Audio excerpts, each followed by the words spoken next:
Paul George is a virus. He's a virus. That pandemic P is it's not just a saying. It's a culture. It's a disease. It's fresh to teams.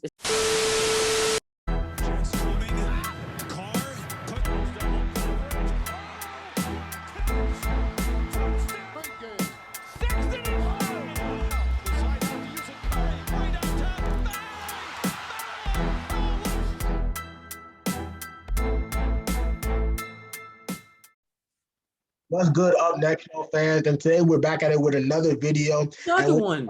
We'll be go make sure go like, comment, subscribe, and just drop some suggestions in the comments for us. And today we'll be talking about the Clippers and Jazz game. We'll be talking about what we saw in Game 3 and what we believe will happen in Game 4 and for the rest of the series. And stay tuned. We have other playoff series. We talked about Lakers, Suns, Nuggets, Jazz, Clippers. We talked about them all. So go check out our other videos. But let's get right into it. Marcus, I'll let you go first. No way.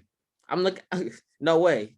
So the Clippers won, which surprised me, and that quite a bit. But come on, I'm disappointed in the Jazz. Now I said they were the most balanced team in this playoffs, and I do stand by that. Got a defensive player of the year.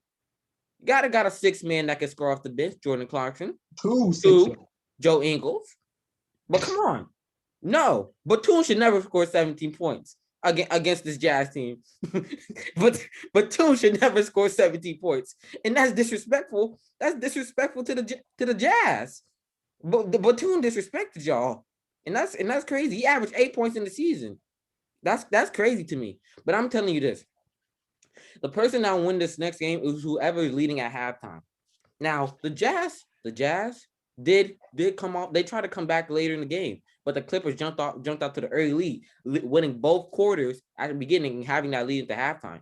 And we seen in Game 2 where the Jazz had to lead at halftime and continue it.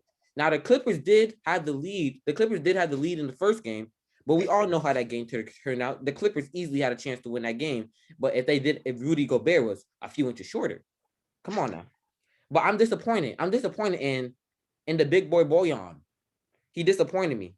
He averaged 17. Now we know the Jazz, they're not a really, I won't say superstar oriented team. Now they do have Donovan Mitchell, who did drop 45, but they don't have, they're more of a team that rides together, not in the isolation ball. They kick, pass, shoot, drive type team. And Bojan disappointed me. 1 for 5 from 3. Supposed to be a sniper. 2 for 10 from the field goal. 20%. You're not winning the game if one of your main players is shooting 2 for 10. He averages 17 points in the season, so I know we can score. And we've seen in previous series with the Grizzlies or previous games where he's been able to put the ball in the hoop, and he shoots 42% from 3 in the season. So I think coming into this game, like I said, whoever wins in the first quarter, mark my words, whoever won in the first half will win this game. Yeah. And that only happens if Boban and the rest of the role players step up and give Big Booty Rudy and Mitchell some help. All right. Okay. We're not going to talk about what you said about Rudy Gobert. But look, I'll stop it. But that's a nickname. No. I like what I saw from the Clippers. Look.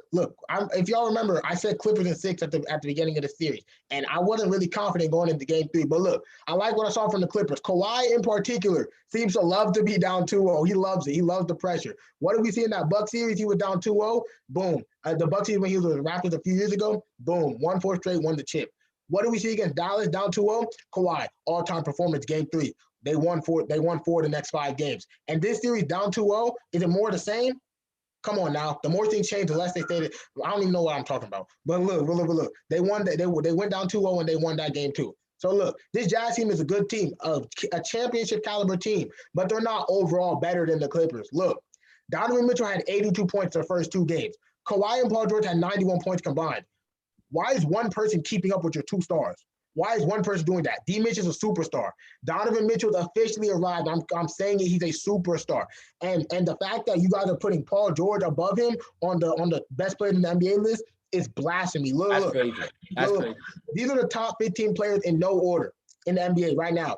LeBron, Kevin Durant, James Curry, Luka, Giannis, Embiid, Jokic, Dame, Kawhi, AD, Kyrie, Donovan Mitchell, Jason Tatum, and Chris Paul. Those are the top 15 players in the NBA. You decide the order, but those are the top 15 players in the NBA. Paul George is not a top 15 player in the NBA, not in the regular season and not in the playoffs. He's disappeared too many times. But look, the Jazz miss Mike Conley because although Mitchell is a superstar, although he is great, Mike Conley helps with the distributing load and he helps open up offenses. He's another guy who can go create his own shot. Now, Reggie Jackson, Stop playing with him. the sixth man on the Thunder, the starting point guard for the Pistons, Reggie Jackson, yes, him. Reggie Jackson is one of the Clippers, is the second. In clutch time, I want Reggie Jackson shooting the ball before Paul George touches it, before Marquise Morris touches it, before Luke Kennard, Nick Batum. I want Reggie Jackson shooting the ball. I hate Nick Batum. In games 1 through 3, he's been hitting clutch and pivotal shots. Now they lost game 1, they lost game 2, but game 3, we see the Jazz coming on a run. Reggie Jackson, bang. Luke Kennard, bang. I like to see that. I like what I'm seeing from the Clippers. Now Rondo, I don't know what's going on. Maybe Ty Lue sees a matchup problem that Rondo presents, but he's supposed to be the X factor and he's getting DNPs. Rondo may need to play if Clippers go down 3-1, but if it goes down 3-1, it's over. But look, Clippers will win game 4 at home. And Utah, I believe I'm changing my pick. I was wrong with Clippers in 6, so I'll take that. But Utah will win this series in 7. I can't rely on Paul George in the biggest moments. He's not dropping 31. A playoff career high for Paul George is only 31, and he was the leader for the Pacers back in the day. That's disappointing, Paul George. Disappointing. Shows how much he's not showed up. Playoff P has been back games 1 and 2. He did show up game 3. But look, I can't trust the role players. Terrence Mann, Marquise Morris, and I don't know, Luke Kennard, Nick Batum, he's not dropping 17 every game, like Marcus said. The Jazz have been so dominant without Mike Conley, and that home arena, sold out Vivint Arena, that arena is ruthless. It's loud, and when you're shooting free throws and you see a sea of red and yellow banging them things together, like that I know that's it. But you know what's great? I've been saying this. I've been saying this. Never miss. I've been saying this. Paul George is a virus. He's a virus. That pandemic P is not just a saying. It's a culture. It's a disease. It spreads to teams. It spreads through your team like COVID. One play, he starts it. He's the main source. He's China, and it spreads to your team. And like I've been saying, is he going to step up? Are we going to be able to trust? Are we going to be able to trust your best player? Now we know Kawhi's going to be Kawhi. He gonna be quiet with it. He ain't gonna talk. He's just gonna shoot over your head and go lock it down. But pandemic P, we might need to get some masks. Might need to keep Kawhi away because we don't want that affecting Kawhi's clutch. Now come on, like I said, I got the Jazz. I got the Jazz winning the series. I got the Jazz winning the next game because I don't even think I can trust the Clippers on their home court.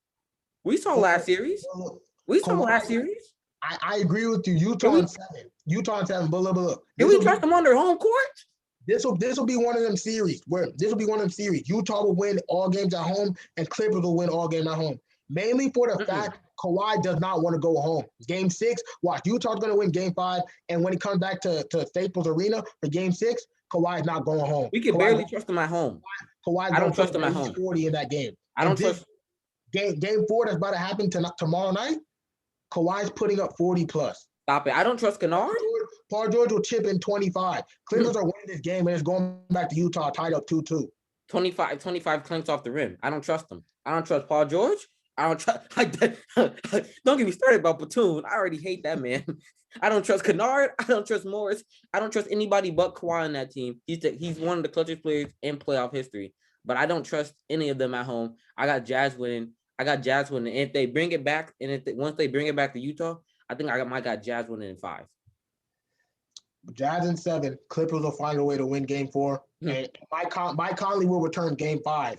And I don't think he's playing game 4, but if he does play game 4, that may swing the series to you. No. Mike Conley returns or he's out, Clippers are still winning. And I'm saying this right now. Kawhi, if you want to go win a championship, start the dynasty again. We need you. We got Clay, Wiseman, and we could get Kawhi. You ain't finna win nothing in LA. Just bringing it out there in case you see Cut it out. Just bringing it out there in case you see it. Come to the true and blue. But sadly, that is the end of the episode. So if you did enjoy and you're still watching and you haven't hit it already, go tap it. Leave a comment and leave a suggestion in the comment section, and we'll see y'all later.